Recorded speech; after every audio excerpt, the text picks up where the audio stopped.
Horror movies tend to walk a fine line between terrifying and ridiculous, and 2024 has already seen its fair share of disappointments. From poorly executed concepts to clumsy storytelling, here are the top 10 worst horror movies of 2024 so far. Number 10. At first, the idea of a horror film where a haunted swimming pool tears a family apart seems exciting, but only if it's executed well. A suburban family discovers that the swimming pool in their backyard is haunted by a demonic entity who is hungry for blood and demands human sacrifice. I think we should put in a pool cover, just to be safe.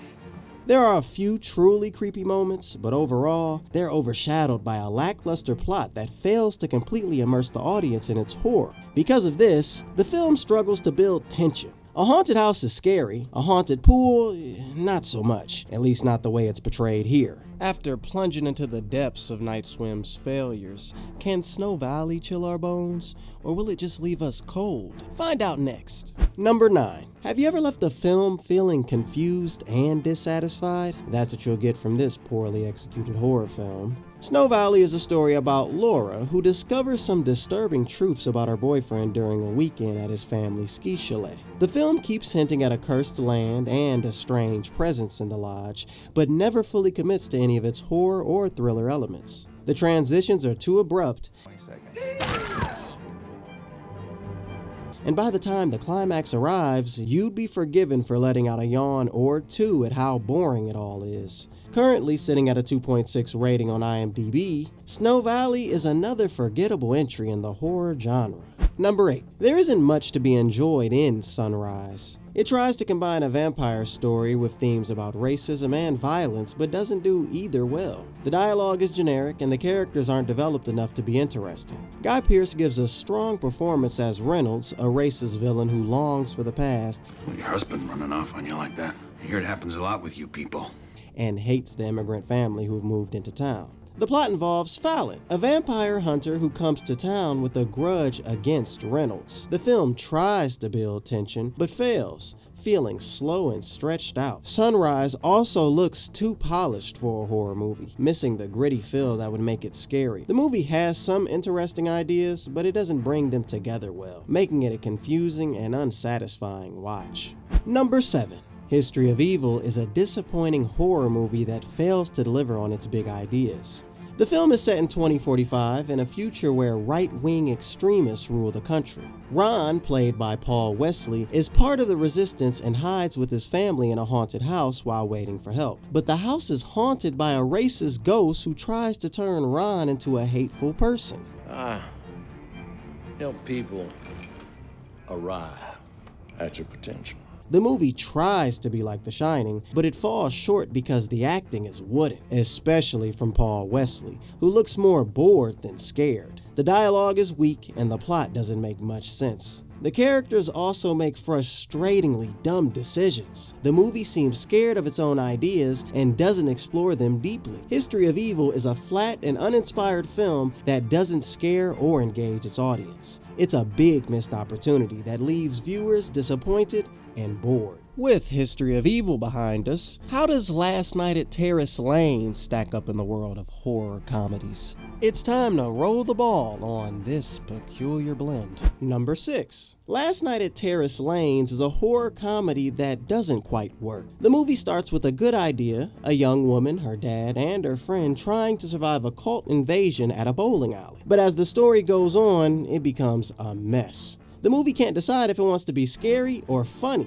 Satanists are not good for my blood pressure. And the sudden switches between horror and weird comedy feel awkward. By the end, the plot doesn't make much sense. Even though there are some cool gore effects that would give the average B-movie a run for its money, the movie wastes its potential and leaves viewers confused and disappointed. Number 5. Festival of the Living Dead tries to build on George Romero's classic zombie movie. Set 55 years after Night of the Living Dead, the film follows Ash at a music festival during a zombie outbreak. When the zombies attack, the movie has a few decent bloodshed moments, but mostly it's just people stumbling and screaming. The small budget is very evident with a lack of extras and poor action scenes. One especially bad scene has Ash giving a pointless monologue about selling out while trying to avoid zombies. I didn't have to worry about how many likes I was getting on a post. Trying to link its story to Romero's iconic work makes the film's flaws more obvious. Instead of being a worthy follow-up, it feels like a weak imitation. As the dead rest again after the Festival of the Living Dead, what fate awaits us in the cards of tarot? Shuffle along as we reveal what's in the deck. Number 4. Tarot centers on a group of friends cursed by a deck of tarot cards predicting their deaths. Love's gonna be the death of me.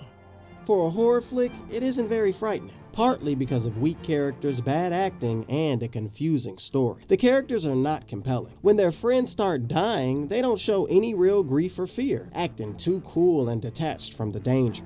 The story has a lot of plot holes. For example, the cursed tarot deck is found in a house they rented, but they never investigate the owner. Instead, they just look online and conveniently find someone who knows all about the deck. Tarot tries to be like the Final Destination series where fate catches up with the characters, but it lacks the creativity to properly do that. Number 3. This film begins with a good idea about survivors seeking revenge, but it doesn't work out well. The acting is awkward and the story is too complicated. It's hard for viewers to get into the movie because of these problems. The story follows Karma, who is assaulted by her boyfriend BJ after he introduces her to drugs. Karma's friend Star then tries to get revenge for what happened. You turn us into kill. The plot gets too complicated with too many characters, like Star teaming up with another person and the police getting involved. This makes the story confusing. Overall, They Turned Us Into Killers has a good idea, but doesn't do a good job of making it work on screen. Number 2. Alice in Terrorland follows the main character Alice as she begins to have scary dreams about twisted versions of characters from the book Alice's Adventures in Wonderland after moving in with her grandmother. The movie tries to mix the whimsical tone of the original story with suspense and horror, but it doesn't quite work. Instead of a super creepy Wonderland, the movie's atmosphere ends up feeling kind of boring. The story is predictable and there isn't enough real horror to keep you on the edge of your seat. The scenes don't offer much, and it's not as scary as you might hope. Overall, Alice in Terrorland is a bit of a letdown. Escaping from Alice in Terrorland, what spectral surprises await in Seance Games Metaxu? Prepare to encounter the spirits as we close our list with a ghostly game. Number 1. Seance Games Metaxu follows 4 social media stars as they compete in an online seance game for fame and money. They must live stream 2 seances from a scary place to win. But what starts as fun turns into a real haunting with deadly consequences when they encounter the ghost of their murdered friend and suspect one of them is the killer. The movie tries to combine haunted houses, vengeful spirits, and social media drama, but it becomes too confusing. With a messy plot and exaggerated character interactions, it's hard to keep track of what's happening. Despite a promising idea, the movie fails to deliver a satisfying horror experience. Instead, it feels like a gimmick rather than pure, genuine horror. That's it for our list. What's the worst horror film you've seen this year? Let us know in the comments below. Also, don't miss out on our YouTube memberships. You might have noticed that little join button below. When you click on it, you become a member of our channel, part of an exclusive club.